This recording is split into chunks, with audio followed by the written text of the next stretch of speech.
Hey out there! It is time to do an in-depth review of the Sprukit Mewtwo action figure. So here he is at his neutral stance. His arms are a little bit out to go past his big old hips. And, that translucent stand actually does a pretty good job of, being translucent and unobtrusive.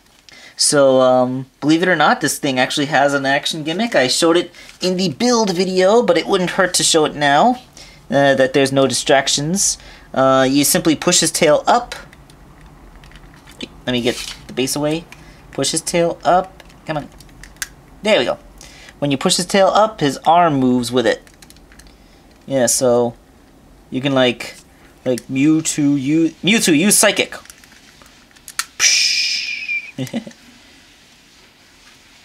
Yeah, so that's one action gimmick. Of course, the arm is still free to move. I mean, it's actually easier to move the tail with the arm than it is to move the arm with the tail. Okay. The other arm is not tied into a gimmick. It has a simple swivel cut shoulder. There's a knee bend, which goes a little bit beyond 90 degrees, which is better than I would have expected. And a ball jointed hand, which can rotate all the way around and can, go back like this. So you can have him, the head is on a swivel. It can go about that far before the brainstem limits it. You can actually position Mewtwo's arms so that he's doing that Kamehameha type pose when he starts to build up his Shadow Ball attack or a Psychic. You can actually do it so that it looks like he's building up something. Now you saw in the video he really can't stand, but I did find a way. Let's see. I did it by moving this leg as far forward as I could, and this one as far back. Then, I swear... Come on, man, you did it! You did it before, you can do it now. Come on. Come on, man, be cool. Be cool.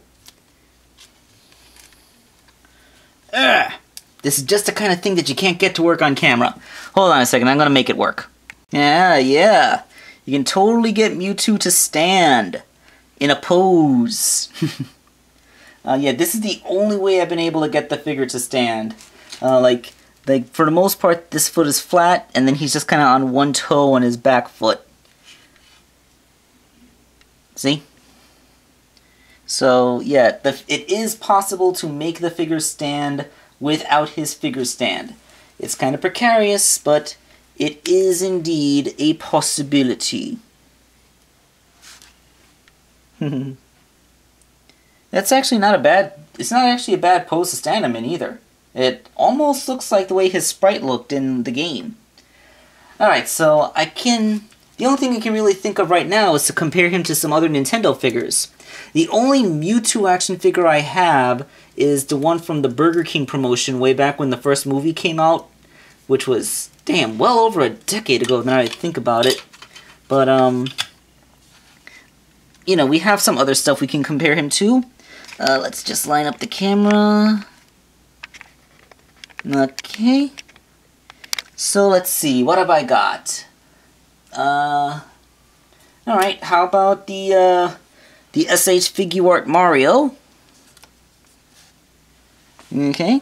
That actually looks like a pretty good scale. If you're assuming that Mewtwo is as tall as a regular human being, and Mario is his regular dwarfish self. I also got my Figma Samus to compare him to. Crouching down to fit in the camera. Let's stand her up. I don't know. Okay, so, whoa! She's so tall she doesn't quite fit in the camera. Yeah, so there we go. I think that this... I mean, look at me. I'm comparing an inexpensive Sprue kit that you can get for 15 bucks at any local Toys R Us to an SH Figure Art and a Figma. Like, if usually when people go through the effort to buy Figure Arts or Figmas, they would splurge to get the D-Arts Mewtwo to go with them. But hey,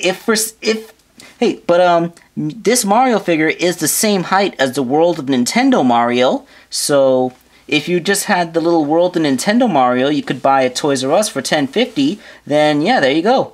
He's the same size as this, and therefore would scale with Mewtwo. So there you go. You have a Mewtwo to go with a Smash Brothers display that's not really expensive. Yeah.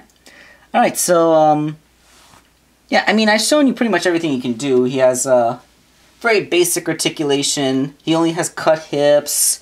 The knees just have that small little toe joint. The tail has the swivel back here, and then moving it up makes his arm shoot forward. It's a basic little figure, but for a level 1 Sprukit, it's pretty good. And he looks fantastic. I mean, Mewtwo had a simplified design, which was part of what made his aesthetic so cool in the first place, but, you know, it works. Comparison time, he's about the same height as Sarah Palmer. So, you know, just because it's a level 1 kit doesn't mean that it has to be the size of most of the other level 1 kits. He's simple to build, but he's still a good size figure.